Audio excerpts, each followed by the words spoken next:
खींच लेना फिर। देखिए आगे सभी लोग, अभी देखिए सर मैं आप लोगों को थोड़ा जानकारी दे देता हूँ। आप लोग ठीक है आगे, अभी आप लोग जिस शहर के अंदर आए हो ना, इस शहर को बोला जाता है ऋषिकेश देवभूमि उत्तराखंड। ऋषिकेश इसलिए बोला जाता है क्योंकि ये ऋषि मुनि लोगों की भूमि थी। यहाँ पर हम तुम जैसे आम मनुष्य कोई नहीं रहता था। यहाँ पर रहते थे ऋषि मुनि लोग, अघोरी बाबा लोग रहते थे।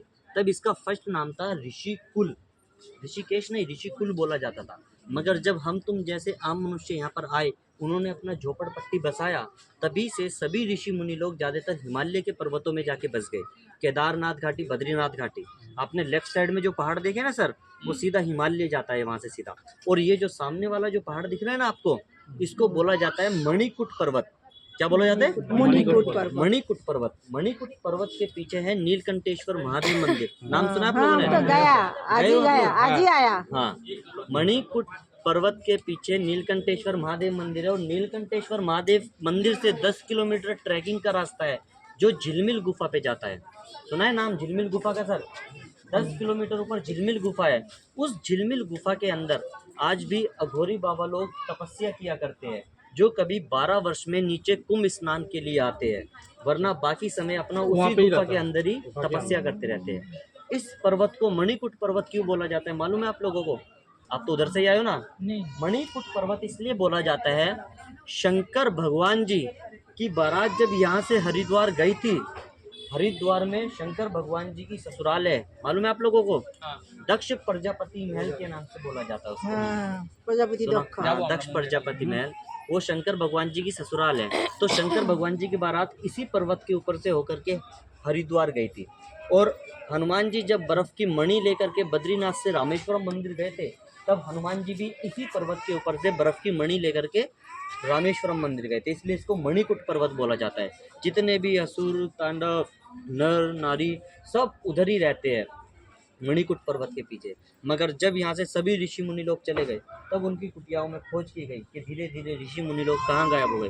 तब कुछ ऋषि मुनि लोगों की उनकी कुटियाओं में शरीर की मिट्टी मिली, क्योंकि वो लोग तपस्या करते करते प्रभु को प्राप्त हो जाते थे, स्वर्ग में चले जाते थे। उनके शरीर का मट्टी बन जाता था और उसी मट्टी के अंदर मिलते थे उनके केश, क्योंकि ऋषि मुनि लोग कभी केश काटा नहीं करते थे।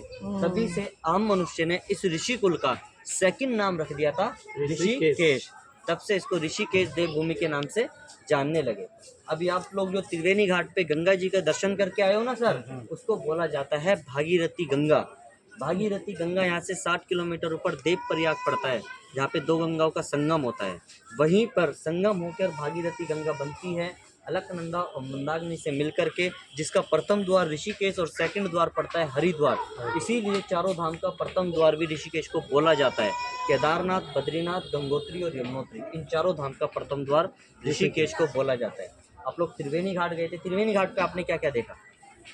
वो तो बंद हो गया जी, नहीं, मंदिर तो बंद है। मंदिर ऋषि ऋषिकुंड कुंड देखा होगा ना वहाँ पे, ऋषिकुंड। हाँ, वहाँ पे एक ही चीज मेन है, वहाँ पे मेन है ऋषिकुंड।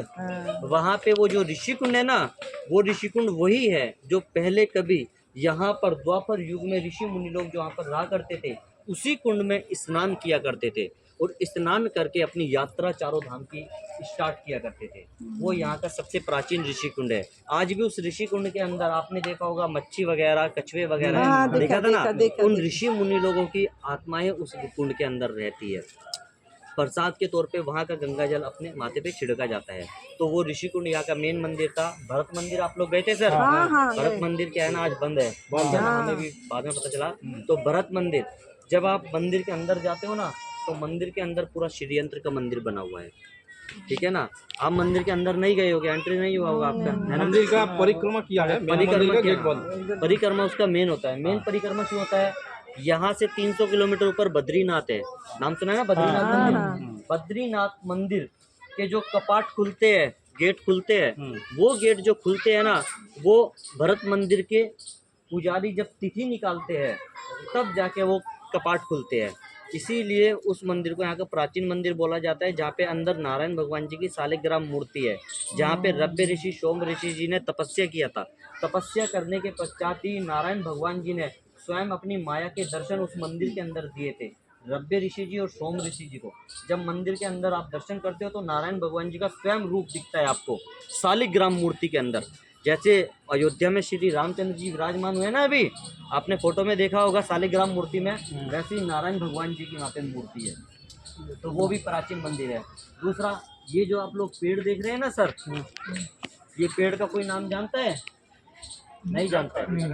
नहीं, ये कल्क वृक्ष पेड़ है, कल्क वृक्ष पेड़।